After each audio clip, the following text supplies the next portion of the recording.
नमः शिवाय।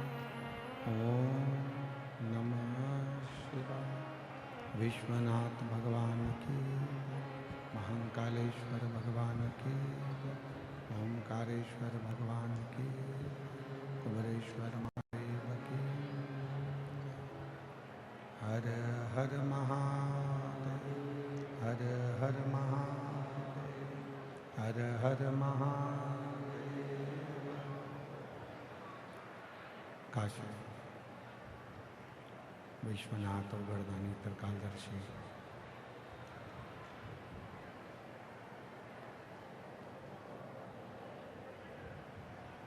कैलाशी अविनाशी भगवान शिव, जिनकी पुनीत पावन पवित्र शिव महापुराण की कथा भगवान शिव की कृपा से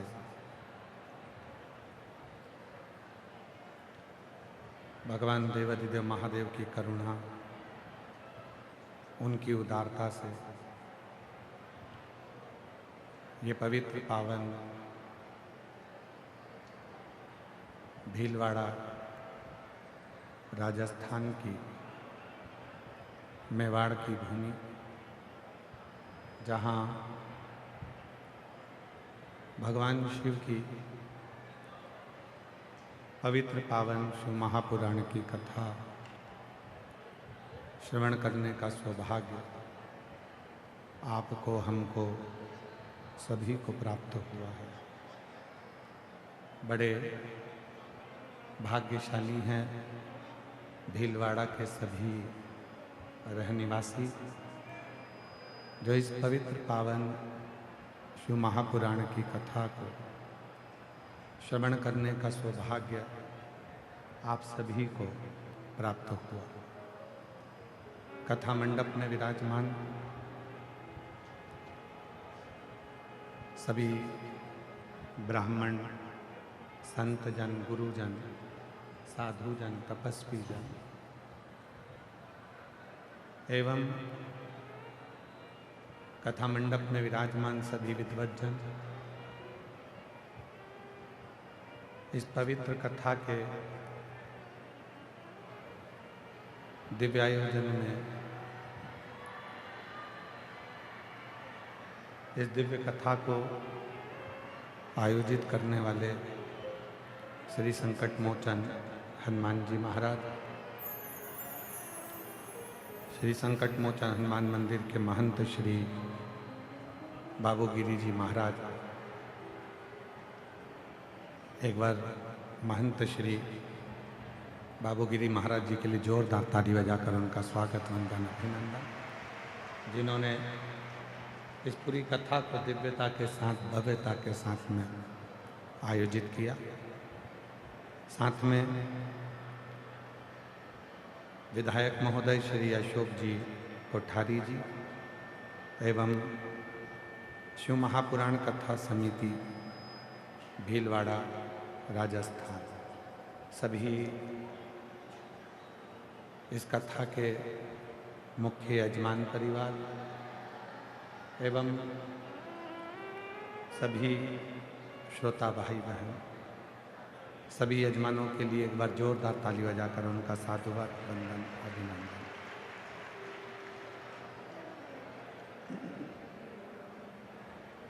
और तेरी कृपा बिना न हिले, क्या करूं मैं राखों सफरी बहुत में खजाना कुबेर का, हे गंगाधार मुक्ति वारियो ओंकार तू, भोले ओंकार तू, आयो शरण बिहारी शंभु ये पवित्र कथा एक विश्वास का प्रतीक है।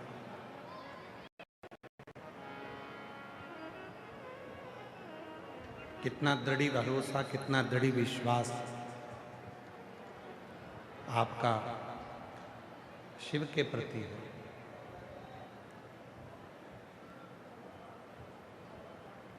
आप कितना विश्वास भगवान शंकर के चरणों में रखते हो।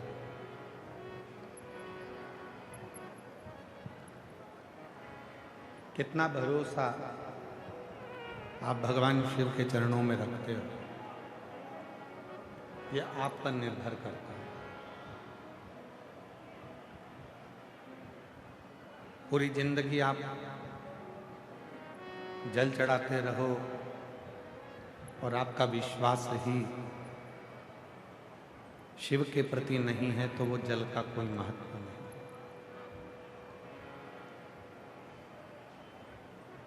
मूल है आपका भरोसा, मूल है आपका विश्वास।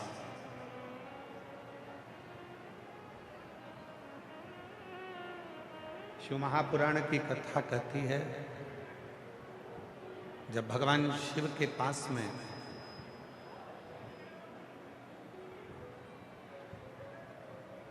एक जीव भी जाए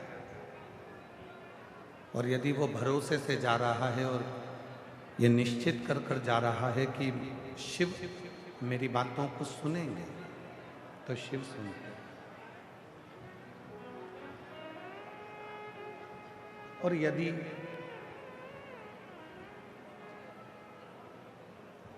संसार का कितना भी विद्वान से विद्वान व्यक्ति क्यों ना हो, उसकी कितनी भी विद्वत्ता क्यों ना हो, और वो बिना विश्वास के अगर जिंदगी भर भी तप करे, भजन करे, स्मरण करे, तो भी उसका कोई फल नहीं।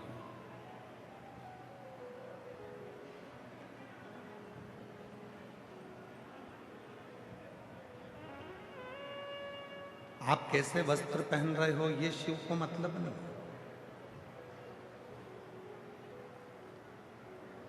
कैसे वस्त्र आपने पहने ये भगवान शंकर को उससे मतलब नहीं। कितने सुंदर वस्त्र पहने ये भी भगवान शिव को मतलब नहीं।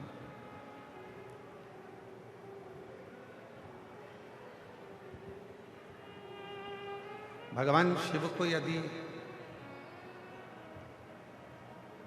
आपसे चाहिए तो केवल वस्त्र की सुंदरता नहीं, चेहरे की सुंदरता नहीं, स्वरूप की सुंदरता नहीं।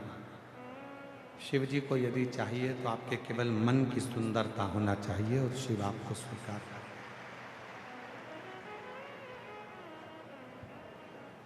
मन चंगा कठोते में गंगा।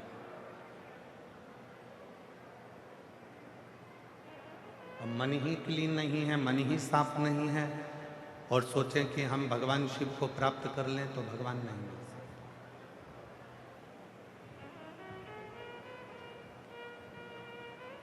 पूर्व में भगवान शिव के 63 नयनारों की कथा कही और उन 63 नयनारों में से एक नयनार की कथा कही थी अपर।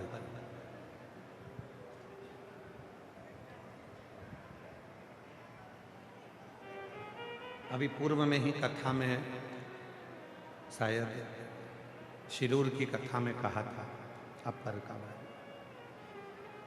अपर भगवान शिव का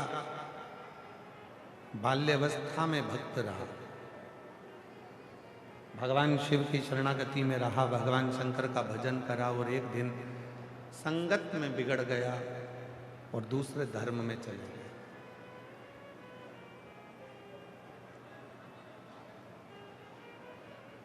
अपना धर्म उसने छोड़ दिया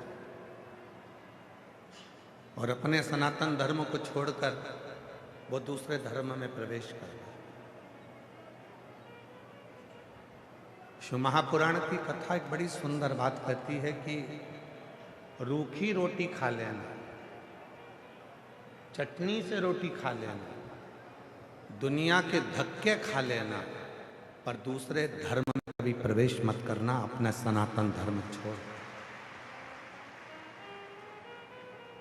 दूसरे धर्म में प्रवेश मत करना, अपना सनातन धर्म छोड़।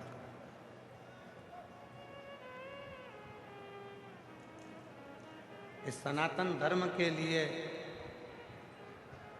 इस सनातन धर्म के लिए तो कई कई भारत की भूमि के ऐसे शेर हुए जिन्होंने अपना शीश कटा दिया, पर धर्म नहीं बदला।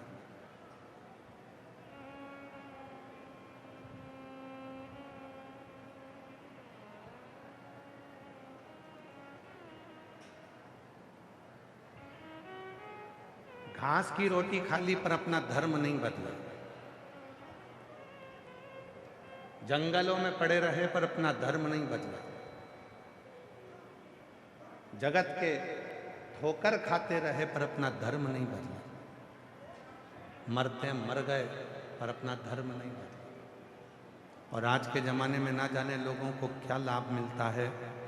अपना सनातन धर्म लोगों को बुरा लगता है और दूसरा धर्म लोगों को अच्छा लगता है। 63 नैनार, भगवान शंकर के 63 शिवभक्त ऐसे हुए जिनकी कथा आज भी पूरा संसार गाता है। उनको नैनार कहा गया। गिनती में वो 63 नैनार है। 63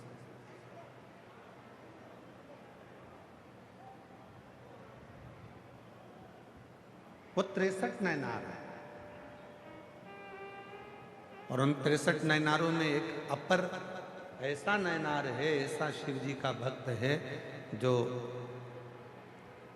अपना धर्म छोड़े और दूसरे धर्म में चले गए। पर दूसरे धर्म में जाने के बाद जब शरीर में रोग आ गया, शरीर में कष्ट आ गया, तो उस धर्म के लोगों ने उसको छोड़ दिया। शरीर अच्छा था तब तक रखा,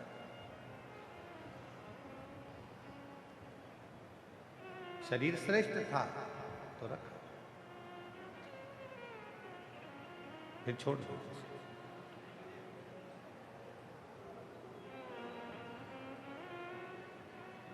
आखिरी में वो अपर नैनार को लगा कि मेरी एक ही बहन है, मरने से पहले मैं अपनी बहन से मिलकर, और वो नैनार अपनी बहन से मिलने के लिए गया। और बहन ने देखा कि ये बहुत बीमार है, रोग हो गया है, इसको दूसरे धर्म के लोगों ने लाकर यहाँ छोड़ दिया है, ये किसी काम का नहीं बचा। तब इसको यहाँ लाकर छोड़ा तो बहन ने कहा तुझे मरना ही तो है, तेरे प्राण छूटना ही तो है, एक काम कर, शिव जी के मंदिर में चल और एक लोटा जल चल।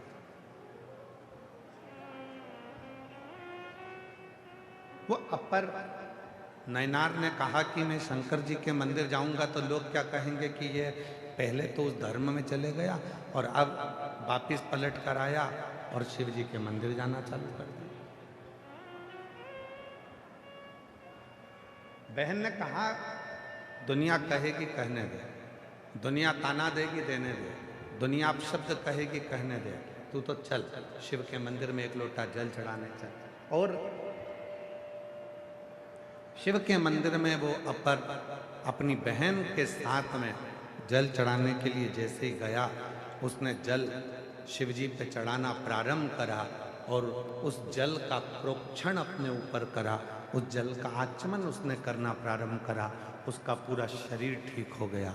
शरीर ठीक हुआ तो अब वो दूसरे धर्म के लोग, जिस धर्म में वो पहले चले गया था, उस धर्म के लोग उसको लेने के लिए आ गए। ठीक हो गया, चल हमारे साथ। नहीं गए, अब नहीं जाऊंगा।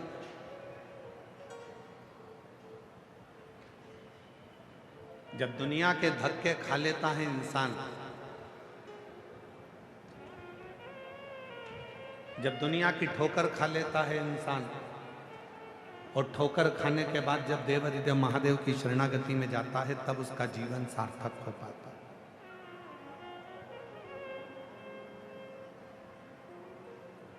और आप लोगों से निवेदन है, जब सारी दुनिया ने तुमको ठुकरा दिया, हर तरह से तुम हताश हो गए हो, हर तरह से तुम दुखी हो गए हो, तकलीफ में हो गए हो, और तुमको कोई सहारा दिखता नहीं हो, आसरा नहीं दिखता हो, तब आखिरी में मेरे महादेव को एक लोटा जल चढ़ाना प्रारंभ करना, सारी राहें तुम्हारे सामने खुलकर सारी।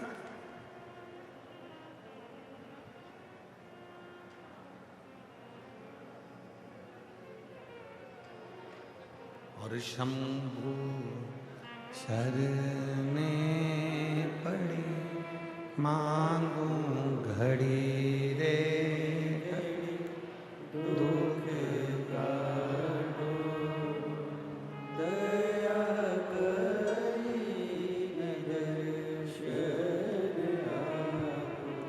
ओ शंभु शरण मांगू घड़ी रे घड़ी, दुख काटो दया करी दर्शन आपो। शंभु शरण पड़ी मांगू घड़ी रे घड़ी, दुख काटो दया करी दर्शन आपो। ये 63 जो शिव के भक्त हुए हैं, ये 63 जो भगवान शंकर के नयनार हुए हैं,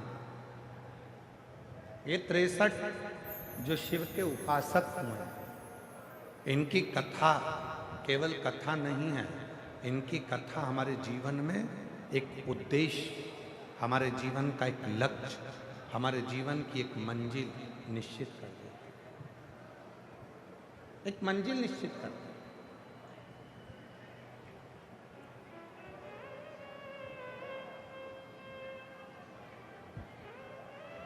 ये 63 नयनारों की जो कथा है, ये हमारे जीवन में एक बल उत्पन्न करती है, हमें बल देती है, हमें अविरल भक्ति प्रदान करती है। क्यों? ये मीराबाई की कथा, कनमाबाई की कथा, नामदेव जी की कथा, तुकाराम जी की कथा, रामकृष्ण परमहंस जी की कथा, श्री रामानंद स्वामी जी की कथा, निम्बाकाचार्य जी की कथा, श्रीमद् वल्लभाचार्य जी की कथा, ये जितने भी भारत की भूमि के जो संत हुए हैं, इनकी संतों की कथा हम क्यों सुनते, क्यों श्रवण करते, जिससे हमारे भीतर भक्ति प्राप्त हो, भक्ति का बल बढ़े। पर सुनोगे तो ही तो भक्ति का बल बढ़ेगा। जिसने जिंदगी में सुन लिया, उसी ने जिंदगी में बहुत कुछ कर लिया, और जो सुनकर ही नहीं चला तो उसने अपनी जिंदगी को केवल बर्बाद कर लिया, सुने ही नहीं। पर क्या सुनना है, कैसे सुनना है, और क्या सुनकर अपनी जिंदगी में उतारना है, ये आपको आना चाहिए। ये कोई सिखाने वाला नहीं होगा आपको कि आपको क्या सुनना है और क्या नहीं सुनना, और क्या अपनी जिंदगी में उतारना। अयोध्या में एक थी मंथरा, लोग कहते हैं उसने कैकेयी की बुद्धि बिगाड़ दी। शिव महापुराण की कथा श्री रामचरितमानस का छोटा सा संवाद लेकर चलती है। ऐसा नहीं कि राम कथा शिव महापुराण में नहीं है, छोटा सा संवाद रामचरितमानस का शिव महापुराण में वर्णन आता है। एक मंथरा अयोध्या के राज्य को डिगाने के लिए मंथरा ने केवल कैकेयी के कान नहीं भरे, मंथरा सबसे पहले गई कौशल्या जी के पास। कौशल्या जी को अपशब्द कहे कैकेयी के बारे में, सुमित्रा के बारे में।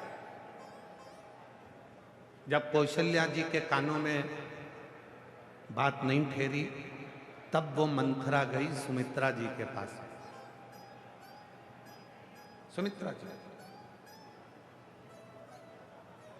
सुमित्रा जी ने भी उसकी बात नहीं मानी।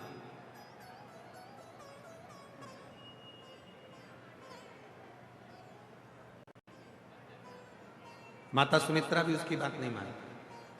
तब वो मंथरा गई कैकई के पास में और कैकई ने उसकी बात को मान लिया। अब देखिए जरा, मंथरा पहले कौशल्या जी के पास गई, कौशल्या जी ने बात को नहीं माना। मंथरा फिर सुमित्रा जी के पास गई, सुमित्रा जी ने बात को,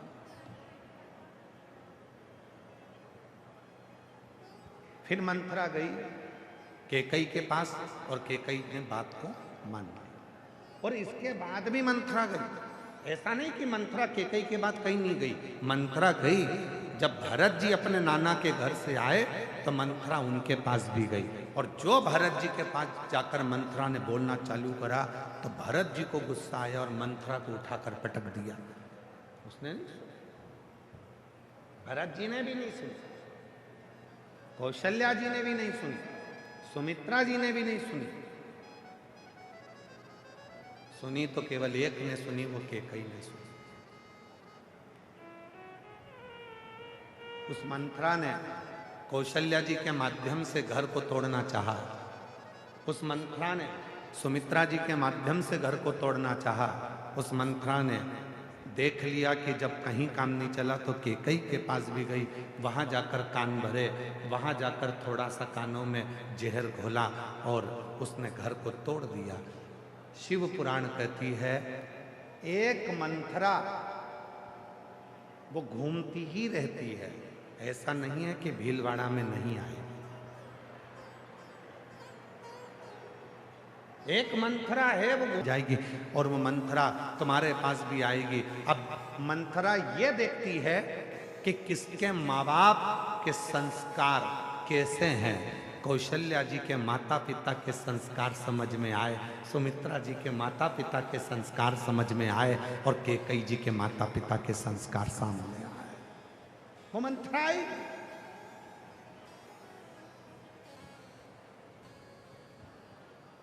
मंथरा जानती थी कि कैकई के माता साधारण नहीं थी। आप सभी ने रामचरितमानस में स्मरण करा होगा, कैकई के पिताजी को, कैकई नरेश को एक वर था। कैकई नरेश को एक वर था, कोई पक्षी अगर आपस में बात करेंगे तो वो सुन लेते थे कि बात क्या कर रहा है। कोई पशु आपस में बात करते थे तो वो सुन लेते थे कि बात क्या कर रहा है। कोई जीव जंतु आपस में बात करते थे तो कैकई नरेश को मालूम पड़ जाता था कि बात क्या कर रहे हैं। ये वर कैकई नरेश को था, और कैकई नरेश को वर के साथ में एक और वचन था, कैकई नरेश तुम पक्षियों की बात सुन लोगे, तुम पशुओं की बात सुन लोगे, तुम जीव जंतु की बात सुन लोगे, पर तुमने अगर किसी को बता दिया कि ये पक्षी आपस में क्या बात कर रहे हैं, उसी दिन तुम्हारे प्राण छूट जाए, उस दिन तुम मर जाओगे, तुम्हारे प्राण चले जाएंगे। कैकई नरेश ने वचन दे दिया कि मैं इस बात को किसी को नहीं बताऊंगा। कैकई नरेश आराम से रहने लगे। समय बीत गया। एक दिन अपनी पत्नी के साथ में कैकई नरेश माता कैकई की माता के साथ में कैकई नरेश अपनी पत्नी के साथ में भ्रमण को चले, और दो पक्षी आपस में बात कर रहे थे और कैकई नरेश उनको सुनकर हंस दिया। तो कैकई की माता ने उनसे कहा, आप क्यों हंसे? पति ने कहा, ये दोनों पक्षियों की बात सुनकर हंसा। तुम बात जानते हो? हाँ। मुझे बताओ कि आखिर हंसे क्यों? कैकई नरेश ने कहा, मैं बता नहीं सकता, अगर मैंने तुझे बता दिया तो मैं अभी के अभी मर जाऊंगा। पत्नी कहती है, भले अब भी मर जाओ, पर तुम मुझे बताओ कि तुम हंसे क्यों, क्या बात करी पक्षियों ने? तो कैकई नरेश ने बहुत समझाया अपनी पत्नी को कि मैं बताऊंगा और मर जाऊंगा, पर कैकई नरेश की पत्नी ने जिद पकड़ ली कि भले मर जाओ पर तुम मुझे बताओ। तब कैकई नरेश ने दोनों पक्षियों की बात जैसे ही अपनी पत्नी को बताया, बताते से कैकई नरेश के प्राण छूट गए, मर गया। मंथरा जानती थी माता पिता के संस्कार एक ऐसे संस्कार होते हैं जो जीवन में हमेशा अपने भीतर रहते हैं। इसलिए मंथरा आएगी, तुम्हारे को भड़काने का प्रयास करेगी, बहू तुम्हारी गलत है, सास तुम्हारी गलत है, बेटा ऐसा है, बड़े बेटे ने ऐसा कर दिया, छोटे बेटे ने ऐसा कर दिया, उसने वैसा कर दिया, उसने वैसा कर दिया। ये मंत्रा धीरे धीरे धीरे धीरे स्लो पॉइजन तुम्हारे कानों में देना प्रारंभ करेगी। और याद रखना, ये तुमने जो अगर मंत्रा की बात को सुन लिया तो तुम्हारा घर टूट गया, फिर वो घर संभल नहीं पाया, फिर टूट कर ही रहता है, टूट ही। अब कई लोग कहते हैं गुरुजी, मान लो कोई ने अगर हमारे कानों में आकर कुछ कह दिया और हमने सुन लिया और सुनकर हमारा घर टूट गया, तो उस घर को वापिस जोड़ना है तो क्या करना पड़ेगा? तो कितनी सुंदर बात कही है, लोहे को काटने के लिए लोहे का प्रयोग करना पड़ता, रोग को मिटाने के लिए दवाइयों का प्रयोग करना पड़ता।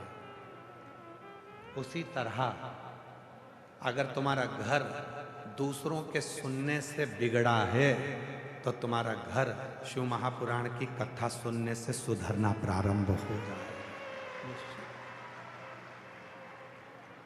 सुनने से बिगड़ा, यदि घर सुनने से बिगड़ा है तो सुनने से ही सुधरेगा। दूसरे का कहना सुना, घर बिगड़ा। अब शिव पुराण सुनो, घर सुधरेगा, घर सुधरेगा। और ये बात केवल सहजता वाली विषय नहीं है कि रामचरितमानस शिव महापुराण में जब भगवान शंकर का विवाह माता पार्वती जी के साथ हो रहा था, हिमालय राज ने पूरा साज सजाया था, बहुत सारे कलश लगाए थे, तोरण द्वार लगाए थे, मंडप लगाए थे, पूरा साज सजा हुआ था, पूरा संपूर्ण साज। शिव जी का विवाह पार्वती के साथ।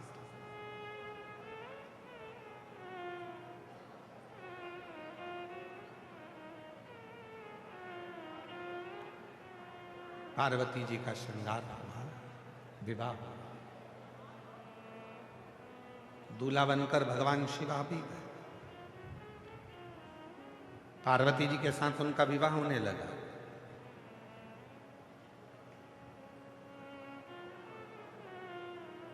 हम आपसे पूछते हैं, शादी के समय पर जितनी लड़की खुश दिखती है उतना लड़का खुश नहीं दिखता। तुम पूरी दुनिया के दूल्हा और दुल्हन को देख लेना,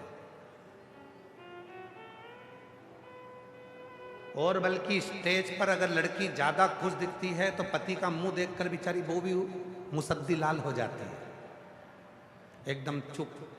ज्यादा हंसूंगी, मुस्कुराऊंगी, अपनी बहनों से बात करूंगी, सहेलियों से बात करूंगी, इनका मुंह मेंढक की तरह लटका हुआ है तो मुझे भी ऐसे ही करना पड़ेगा बोलती, चेहरा उतरा है।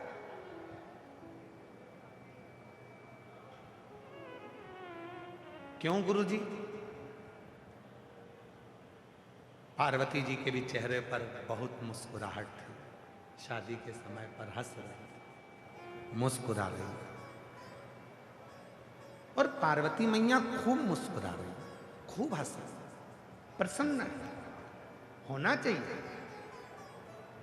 जिंदगी के ये जितने 16 संस्कार हैं, जीवन के जितने 16 संस्कार हैं, इन 16 संस्कार में आपके चेहरे पर प्रसन्नता होना चाहिए, मुस्कुराहट होना चाहिए।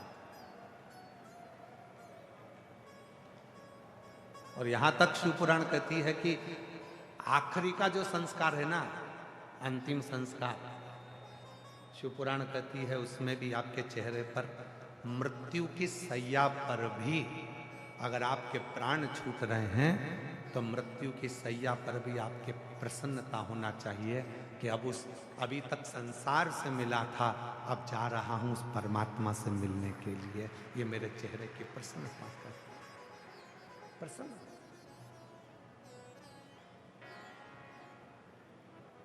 पार्वती जी ने देखा कि शिव जी के चेहरे पर प्रसन्नता नहीं।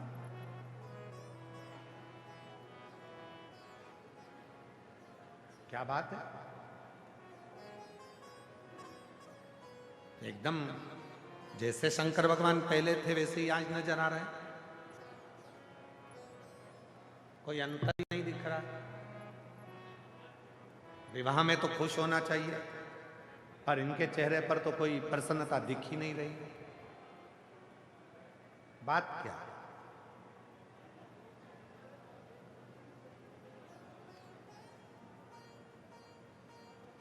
पार्वती जी ने धीरे से घूंघट की ओट में शिव जी से पूछा, क्या बात है प्रभु, आपकी हमसे शादी हो रही है, हमारी आपसे शादी हो रही है। मेरे पिता हिमालय राज कन्यादान करने के लिए बैठे हैं, मेरी मां मेनावती भी कन्यादान करने के लिए बैठी है, और आपके चेहरे पर प्रसन्नता नहीं है, आप मुस्कुरा नहीं रहे। शंकर भगवान बोले, पार्वती, जिंदगी का कोई सा भी पहलू हो, घर में करोड़ों का धन भी आ जाए ना, तो व्यक्ति को अपने पुराने समय को नहीं भूलना चाहिए। और जिंदगी में कितना भी दुख आ जाए, व्यक्ति को अपने पुराने स्मरण को नहीं भूलना चाहिए। सम रहे, सम सम रहे, हाँ सम। मैं समझी नहीं। शिवजी ने कहा, पार्वती,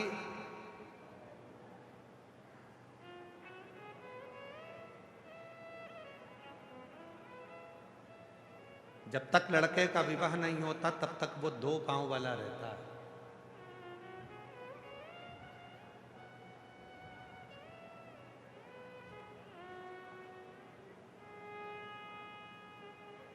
दो पांव का रहता है, कहीं पर भी जाता है, कहीं पर भी आता है, मानव का जीवन जीता है, खाता है, पीता है, रहता है।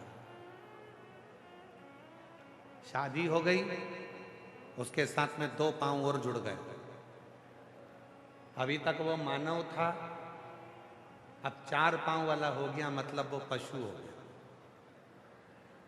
कितने पांव का हो गया? जम के बोलो। जिसके साथ वो फेरे ले रहा है, दो पांव उसके हैं, दो पांव पीछे पीछे जो चल रही है उसके हैं। अब वो चार पांव का हो गया, पशु हो गया।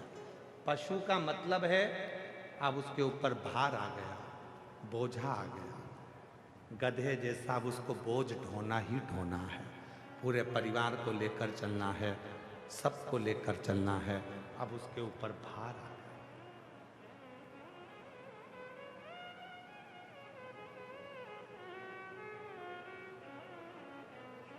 पशु बन गया। दुनिया के लोग कहते हैं शंकर भगवान पशुपतिनाथ है। शिव महापुराण में भगवान शंकर के विवाह का प्रसंग कह रहा है कि भगवान शंकर पार्वती जी से कहते हैं कि केवल मैं अकेला पशुपतिनाथ नहीं हूं।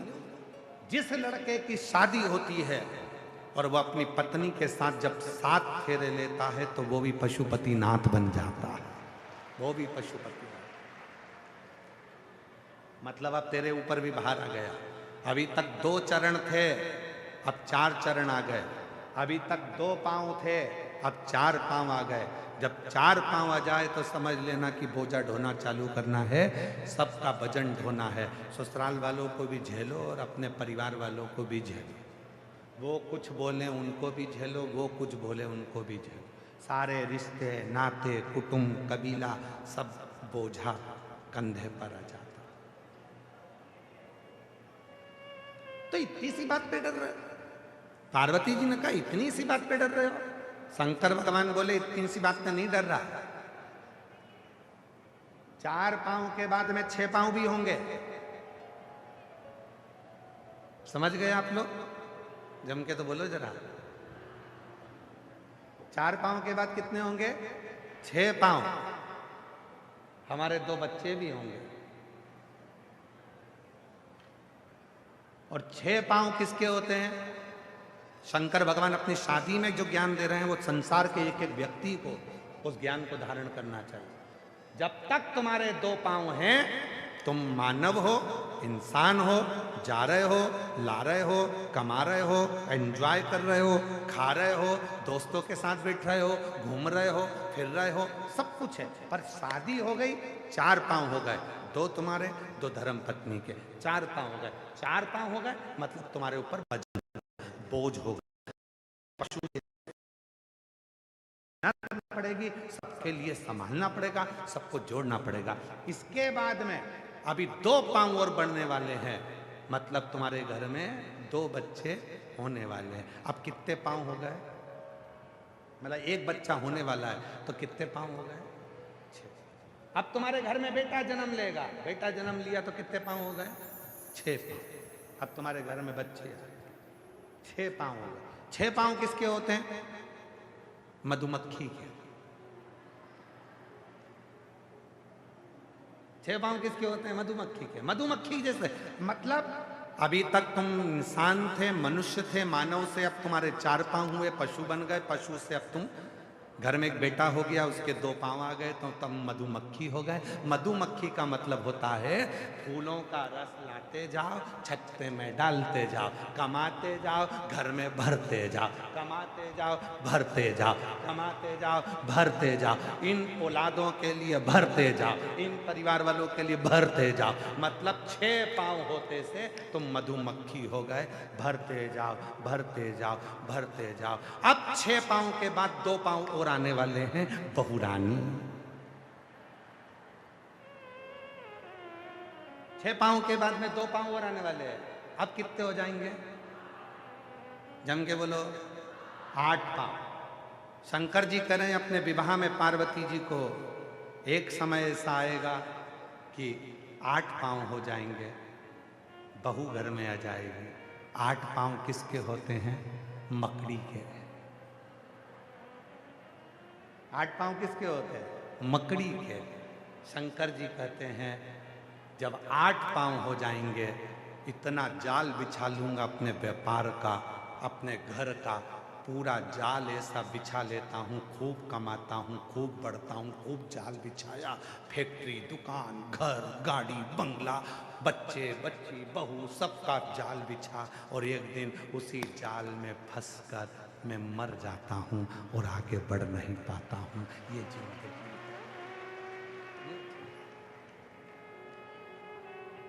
अब बता पार्वती, शादी में मुस्कुराऊं कि एक जैसा रहे? अब बोलो बोलो,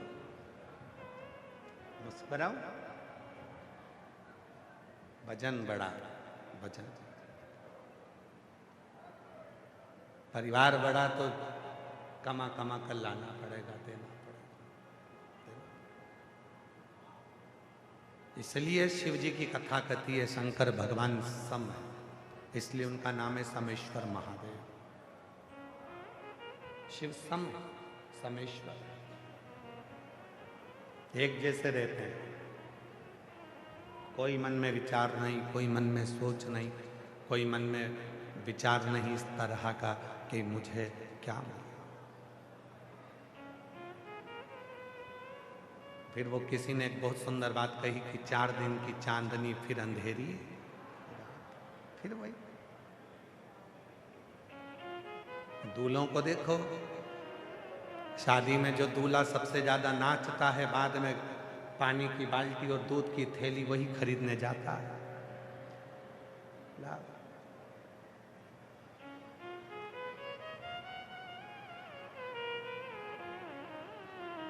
इसीलिए शादी के समय पर रात्रि के 9 बजे से लेकर 11 बजे तक ढोलक पीट पीट के माताएं जी गाती है, बना तुम मुंबई जाना जी, बना जी लहंगा लाना जी, बनी फिर पहन के आएगी, बनी फिर यूं इठलाएगी, बनी फिर यूं फरमाएगी, तुम्हारा झुमका गिरा रे। फिर वो करो क्यों? कठिन।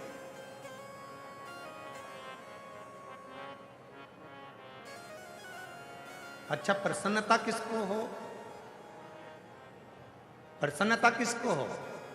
जिसका पहला ब्याह हो रहा हो। तो पार्वती जी को प्रसन्नता हो रही है कि मेरा पहला विवाह है। शिव जी को काय की प्रसन्नता? उनको मालूम है कि मेरी 50 तो पहले चली गई है, ये तो 51 भी है। जो गले में मुंडों की माला है शिव जी के, शंकर जी के गले में 2 मुंड माला होती है। कभी आप लोग महाकाल राजा का दर्शन करेंगे, विश्वनाथ जी का मुंडों में मूंछ होती है, जो मुंड है उसके अंदर मूछ होती है। 2 मुंडमाला भगवान शंकर के गले में होती है, एक हड्डियों की, वो हड्डियों की जो मुंडमाला होती है वो पार्वती जी जो पूर्व में अपने शरीर को त्याग चुकी थी 50 बार, उनकी वो मुंडों की माला शिव धारण करते हैं। सती, गौरा, उमा, कात्यायनी, कुष्मांडा, स्कंदा, बगला, मातंगी, धूमा, ऐसी माता पार्वती जी के जो स्वरूप पहले हो चुके हैं, उसकी कमला, मातंगी, और शिवजी के गले में जो मूंछ वाले मुंडों की माला है वो शिवजी के गले में वो राहु के मुंड है जो शंकर भगवान धारण कर राहु के मुंड। तो जिसकी पहली शादी हो रही हो प्रसन्न वो हो। तुम खुद देखो शादी में जितना दूल्हा प्रसन्न दिखता है, जितनी दुल्हन प्रसन्न दिखती है,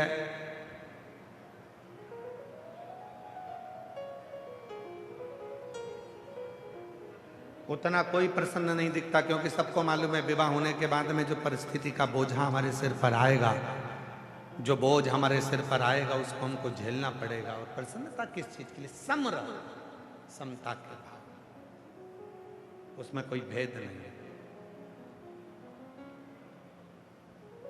समता का। और जिसने अपनी जिंदगी को समता में जीना प्रारंभ कर लिया, दुख आया कोई बात नहीं, इतने समय सुख तो होगा, कोई बात नहीं, अच्छा आएगा, समय बदलेगा, कितना सुंदर कहा।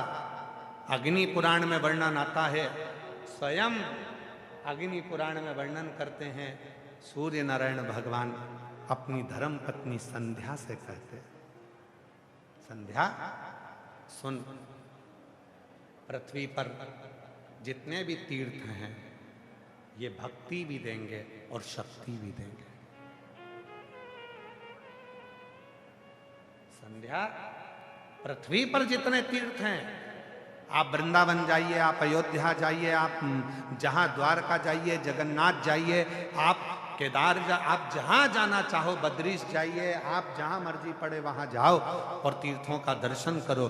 दुनिया के जितने तीर्थ हैं भगवान सूर्य नारायण माता संध्या से कहते हैं ये भक्ति भी देते हैं और शक्ति भी देते हैं। इसलिए हमारे सनातन धर्म में कहा जाता है कि तीर्थ यात्रा जरूर करा करो, तीर्थ में जरूर जाया करो, वहां भक्ति भी मिलेगी और शक्ति भी मिलेगी। भक्ति और शक्ति ये दोनों मिलती हैं। पर सूर्य नारायण भगवान ने माता संध्या से कहा, संध्या, दुनिया के जितने तीर्थ हैं ये भक्ति देते हैं, शक्ति देते हैं, पर दुनिया में शंकर भगवान के जितने ज्योतिर्लिंग हैं वो 12 ज्योतिर्लिंग दुनिया की तकदीर बदल देते हैं। ये 12 ज्योतिर्लिंग दुनिया की तकदीर बदलने वाले हैं। याद रखना, तीर्थ भक्ति देगा, शक्ति देगा, पर तुम्हारी तकदीर को बदलने की सामर्थ्यता यदि कहीं मिलेगी तो वो 12 ज्योतिर्लिंग में भगवान शंकर का जब तुम दर्शन करोगे। वो कितने ज्योतिर्लिंग हैं? जम के बोलो जरा, जम के। 12। महीने कितने हैं? 12। क्यों 12 ज्योतिर्लिंग 12 महीने के लिए बनाए गए? भगवान शंकर का ये चरित्र स्वयं सूर्य नारायण भगवान अग्नि पुराण के अंतर्गत वर्णन करते हैं। सूर्य नारायण भगवान का उपदेश देते हुए संध्या से कहते हैं, संध्या, ये 12 महीने के 12 ज्योतिर्लिंग बनाए गए हैं। तुम्हारा जो महीना बेकार चल रहा हो, जिस महीने में तुम टूट कर गिर चुके हो, उस महीने में एक ज्योतिर्लिंग में जाकर एक रात्रि का विश्राम कर कर, दर्शन कर कर, शिखर दर्शन कर कर अपने नक्षत्र को, अपने ग्रह को, अपने विचारों को बदल दो। ये 12 ज्योतिर्लिंग क्या करते हैं? भक्ति अपनी जगह, शक्ति अपनी जगह। ये 12 ज्योतिर्लिंग मनुष्य के समय को, मनुष्य की तकदीर को बदल कर रख देते हैं। अगर दुख है तो सुख का अनुभव वो करना प्रारंभ कर देता है, सुख का। और शिव महापुराण में एक बात कही, ये तो हो गई अग्नि पुराण की बात। शिव महापुराण के कुमार खंड में, शिव महापुराण के कुमार खंड में वर्णन करते हुए श्री वेद व्यास जी वर्णन करते हैं कि यदि संसार का मनुष्य 12 ज्योतिर्लिंग में दर्शन करने नहीं जा सकता तो अपने घर के नजदीक में जो शिवलिंग विराजमान है उस शिवलिंग पर जब वो जल चढ़ाना प्रारंभ करता है तो 12 ज्योतिर्लिंग के देव भी उसको स्वीकार कर कर उसका समय पलटना प्रारंभ कर देते, उसका समय। और इसके प्रमाण शिव महापुराण वर्णन करते हैं। एक पत्र है, अच्छा है, देखिए।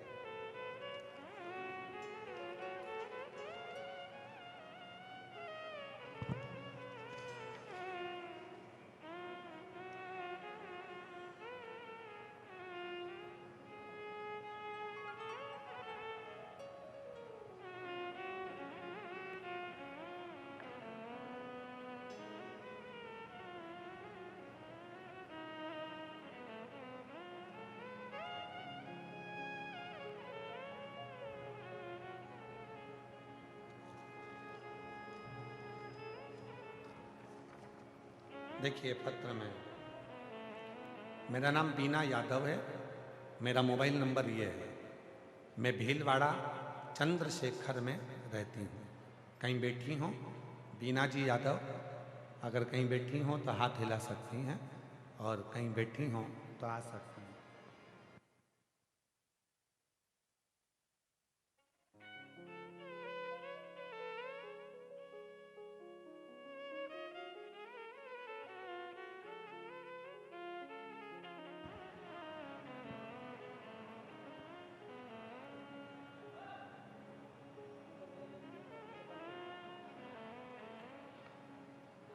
एलईडियाँ अलग चल रही हैं, कथा अलग चल रही है, तो उसको पूरा सेट करो ना तुम लोग।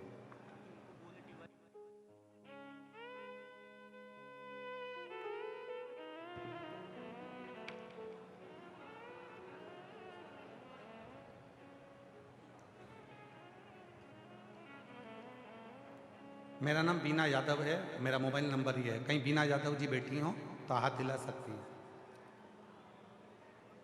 कहीं बैठी हो तो अपना हाथ हिलाएंगे, और अगर बैठी हो तो कथा के पंडाल में आप बैठे हो तो आ जाएं और एक बेलपत्र लेकर जाएं। महाराज, मेरा नाम बीना यादव है, मेरा मोबाइल नंबर ये है, मैं भीलवाड़ा चंद्रशेखर में रहती हूँ। पत्र को आप लोग एलईडी पर पढ़ सकते हैं, एलईडीओं पे पत्र चल रहे होंगे। मैं 2018 से आपकी कथा सुन रही हूँ। मेरे भोले बाबा ने मेरे जीवन को ही बदल दिया। गुरुदेव, एक लोटे जल का मैं क्या वर्णन करूं। मेरा बेटा हिमांशु यादव जो पीजी की तैयारी कर रहा था, 2024 में उसने पीजी का पेपर दिया। उसने सोचा कि मेरा एमडी मेडिसिन में एडमिशन हो जाएगा, पर उसका नंबर नहीं आया। और मेरे बेटे के साथ उसका दोस्त भी एमडी मेडिसिन की तैयारी कर रहा था और उसका नंबर आ गया। मेरा बेटा रह गया। मेरे बेटे ने कहा, माँ आप रोज मंदिर जाती हो, वहाँ जाकर साफ सफाई करती हो, पूजन करती हो, फिर भी बाबा ने नहीं सुनी। मैंने कहा निराश मत हो, बाबा जरूर सुनेगा। मेरे साथ तू भी मंदिर जाना चालू कर, तेरी बाबा जरूर सुनेगा। मेरे बेटे ने मंदिर जाना शुरू किया और दुगनी मेहनत आपके कहने पर करना प्रारंभ करी। आप कहते हो कि पढ़ाई को 4 गुना कर दो, मेहनत 4 गुना करो और आखिरी में बेलपत्री पर शहद लगाकर शिव को समर्पित करो। मेरे बेटे ने वही करा और बाबा की कृपा से मेरे बेटे का मथुरा में एमडी मेडिसिन के नंबर पर सिलेक्ट हो गया। मैं बाबा को धन्यवाद देती हूँ। और आज 2025 में वापस पेपर दिया मेरे बेटे को, तो रेडियो लॉजिस्ट के पद पर मेरे बेटे को नियुक्ति मिल गई। मैं बाबा को यहाँ धन्यवाद देने के लिए आई हूँ। एक लाइन अच्छी लिखी है, देवता देते हैं पल्ला झाड़ कर और मेरा महादेव देता है छप्पर फाड़ कर। शिव कृपा करता, शंकर करुणा।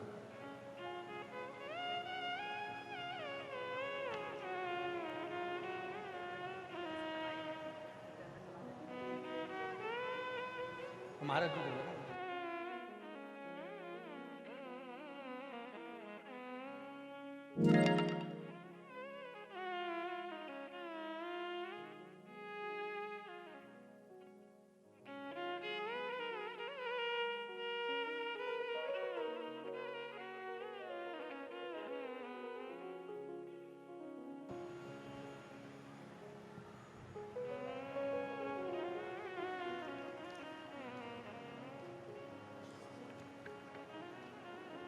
जोरदार ताली बजाएं।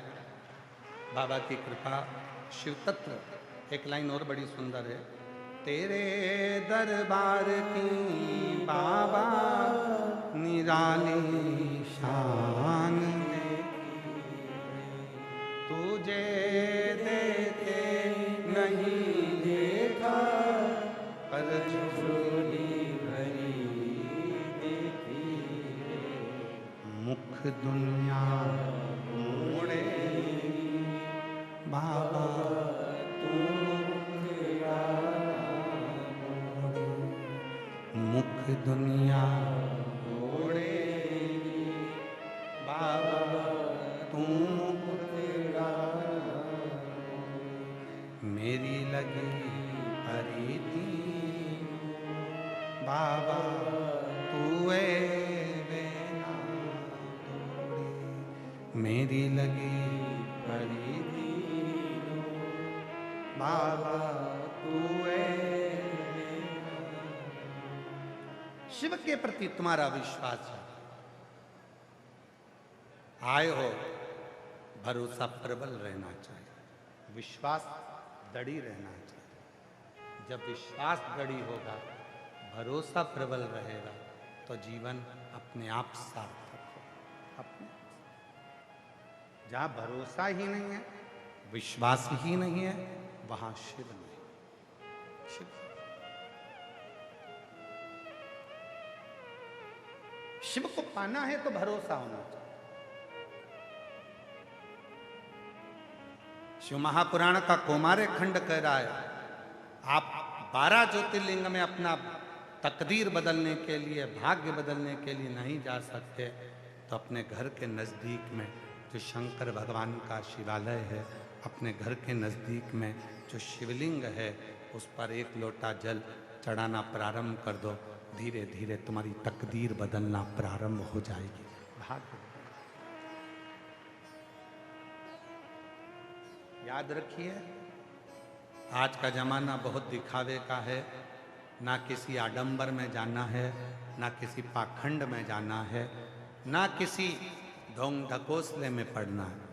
अगर पढ़ना है तो केवल शिव के एक लोटे जल में पढ़ना है और अपनी जिंदगी को संवार लेना है, कुछ नहीं है। पहले शिव महापुराण की कथा में वर्णन किया, माता कौशल्या जी ने राम जी के लिए शंकर भगवान से पूछा था कि मेरे बेटे का भाग्य क्या बोलता है। जब शिव जी आए थे राम जी का दर्शन करने के लिए, तब भाग्य पूछा गया,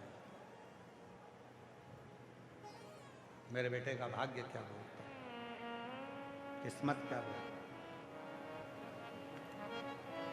क्या भाग्य बोल रहा है।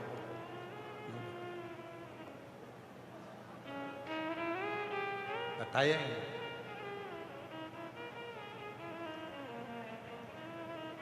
स्वयं यशोदा जी ने भी पूछा था कि मेरे बेटे का भाग्य बताओ, शिव जी से सामने खड़े होकर, हे बाबा मेरे बेटे का भाग्य बता। नहीं, भाग्य नहीं, भाग्य बताया है।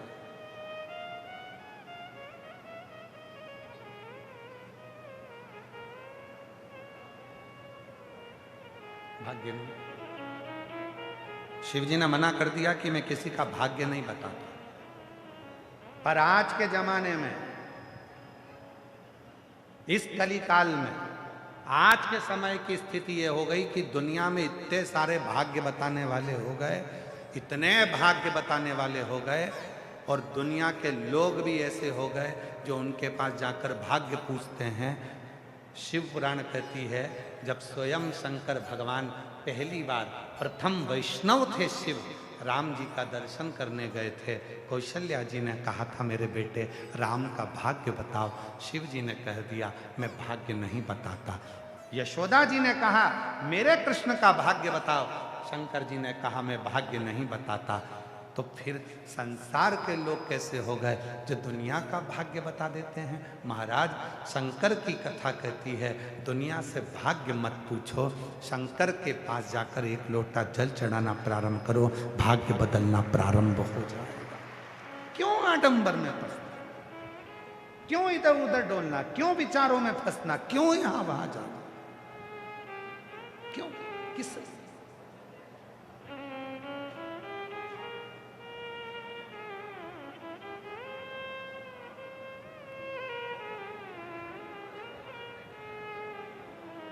और अंत समय प्रभु आना पड़ेगा। मेरी जीजियों को सबको याद है, जितनी मेरी भीलवाड़ा की बहनें बैठी हैं, जितने मेरे जीजा बेटे हैं, जितनी मेरी बेटियां, जितने बेटे, जितने मेरी बुजुर्ग माँ बाप बैठे हैं, सबको एक एक लाइन याद है। इसलिए केवल हम नहीं बोलेंगे, आप सबको साथ में बोलना। आप ये मत सोचो कि मैं, आपकी बात शिव तक पहुंचना चाहिए, इसलिए आपको बोलना। यह शिव पुराण की कथा नहीं है कि आप मौन होकर चुप होकर केवल सुनते रहो। जहां बोलने की बात आए वहां बोलो, जिससे अपने बात को शिव स्वीकार करे। और अंत समय प्रभु वचन दिया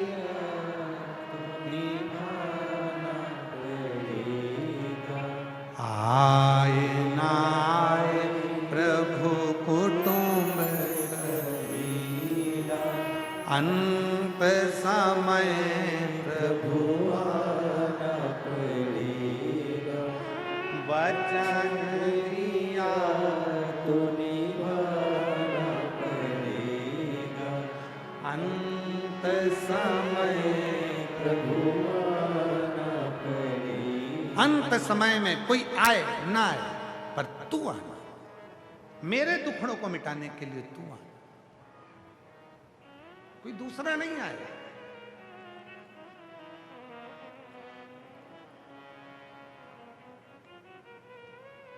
रोज हमें प्रतिदिन महंत श्री बाबूगिरी जी महाराज, हम जहां ठहरे हुए हैं, इनका बड़ा आत्मीय प्रेम है, बड़ी सरलता।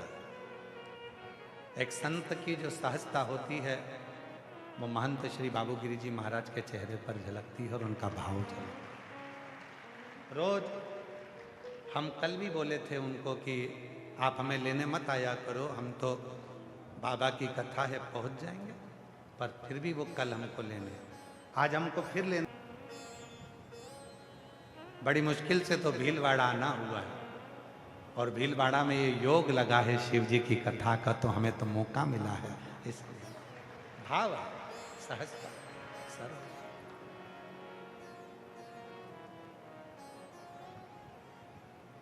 बस यही सरलता शिव के करीब में लेकर जाता है, यही सरलता शिव तत्व तक लेकर।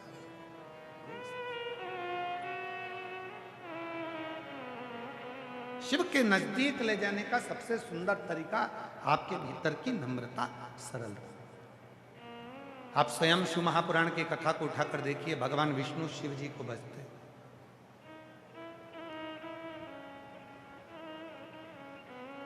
और एक बार भगवान ब्रह्मा जी के मन में संशय उत्पन्न हो गया,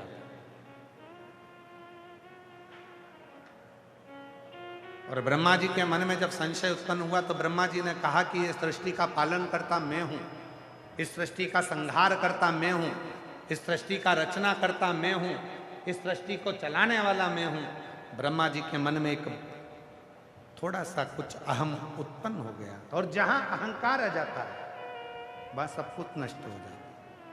स्वाभिमान और अभिमान, ये दो शब्द हैं। स्वाभिमान भीतर उतरता जाता है और अभिमान सामने झलकता जाता है। स्वाभिमान और अभिमान दो।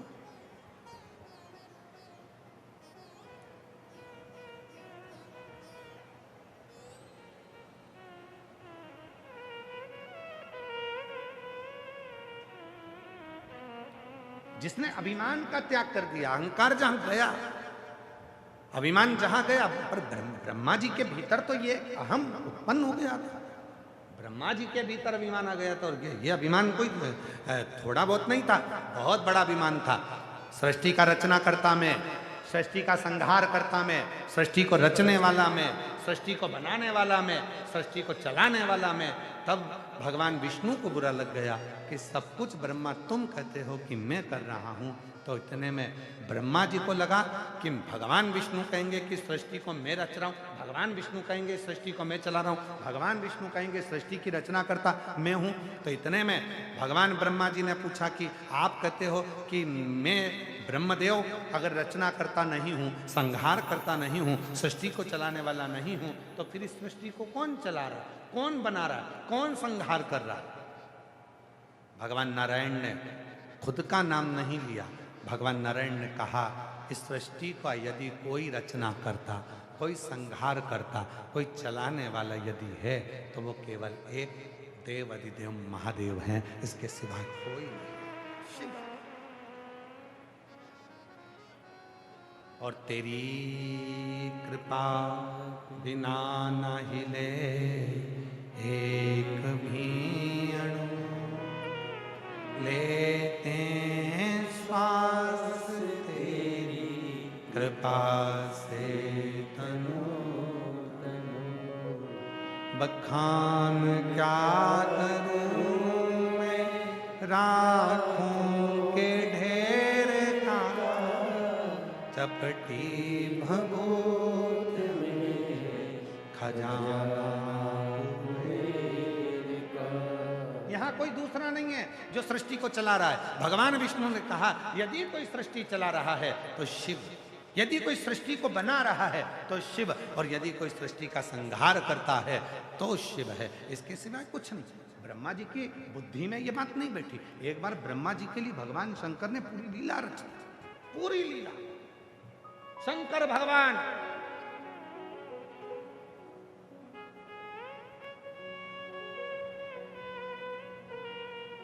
जब विवाह कर कर नंदी पर बैठकर जाने लगे, और जैसे ही शंकर जी नंदी पर बैठकर जाने लगे तो ब्रह्मा जी ने शिव जी को रोक लिया, हाथ जोड़े। ब्रह्मा जी के भीतर का विमान फिर झलका।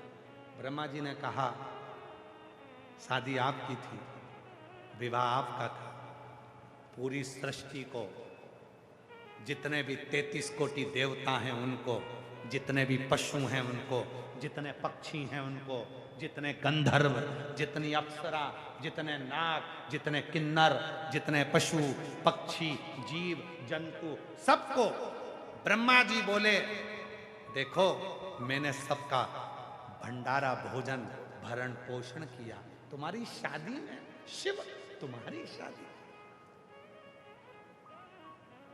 ओहो, शिव जी क्या नंदी रोककर कहा कि मैंने आपकी शादी में सबका भंडारा भोजन किया? कई बार यहाँ या तो शिव पुराण की कथा है, आपको पहले भी कहा है, आज फिर कहते हैं, कथा करवाने वाला भी शिव है, कथा बाचने वाला भी शिव है, और कथा सुनने वाला भी शिव है। यहाँ कोई दूसरा है ही नहीं,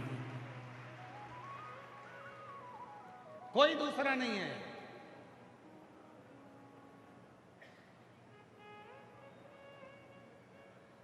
कोई पिछले जन्म के अच्छे कर्म मुझे बाबा तेरा साथ मिला। यहाँ कोई दूसरा नहीं है, यहाँ केवल शिव है। यहाँ जितनी मेरी जीजियां बैठी हैं, जितने मेरे जीजा बैठे हैं, जितनी मेरी बेटियां बैठी हैं, बेटा बैठे हैं, जितने बुजुर्ग माता पिता बैठे हैं, जितने मेरे भाई बैठे हुए हैं, ये सब शंकर का एक स्वरूप है। और कथा करवा कौन रहा है? महंत श्री बाबूगिरी जी महाराज के रूप में कहीं शिव ने इनको पकड़ लिया, अपना गण बनाकर इनको आगे कर कर, फिर धीरे से विधायक जी को जोड़ लिया, फिर धीरे से पूरी टीम को जोड़ लिया, फिर धीरे धीरे धीरे धीरे पूरा भीलवाड़ा का एक एक बच्चा, एक एक बच्चा, एक एक नारी, एक एक पुरुष, भीलवाड़ा का एक एक एक एक बच्चा इस पूरी कथा को जुड़ गया। मतलब शंकर ने अपना परिवार तैयार कर कर इस शिव महापुराण की कथा को करवा दिया। एक नहीं,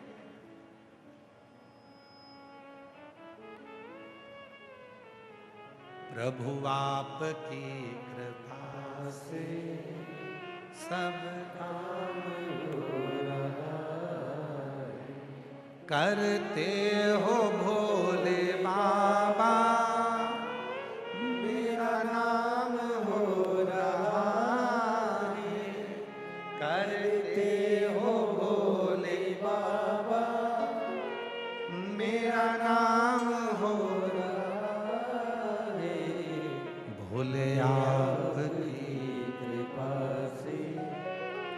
सब काम हो रहा भोले आपकी कृपा से सब काम हो रहा। यहाँ कोई दूसरा नहीं कर रहा, करने वाला केवल शिव है, कथा करवाने वाला भी शिव, कथा बांचने वाला भी शिव और कथा सुनने वाला भी शिव। पर ब्रह्मा जी के मुख से शिव जी शादी कर कर जा रहा है, पार्वती मैया बैठी है नंदी पर और ब्रह्मा जी रथ रोक कर कह रहे हैं मुझे कुछ कहना है आपसे। निवेदन है 7 दिन अपने मुख से कहना बंद कर दो कि मैं गुरुजी भंडारे की व्यवस्था मैं देख रहा हूं, ऐसा जोरदार भंडारा करूंगा, ऐसा जोरदार करूंगा। नहीं नहीं नहीं, तुम नहीं कर सकते। तुम घर में आए हुए 4 लोगों को पानी नहीं पिला सकते, भंडारा क्या खाक करोगे? तुम नहीं कर। ये मत बोलना कि भंडारा मैं कर, तुम ये बोलो शिवजी का भंडारा शिवजी चला रहे हैं, कहां से आ रहा है, कौन खा रहा है और कौन खिला रहा है मालूम ही नहीं पड़ रहा। हमारी सामर्थ्यता नहीं है।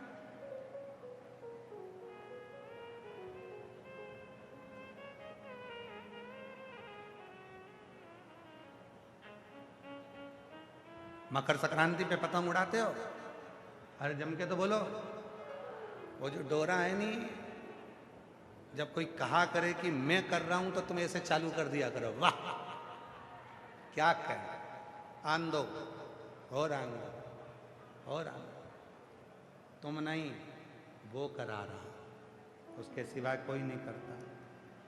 एक भी अणु उसके बिना नहीं हिल सकते। एक सुंदर लिखा है, जिसने भी लिखा है देख।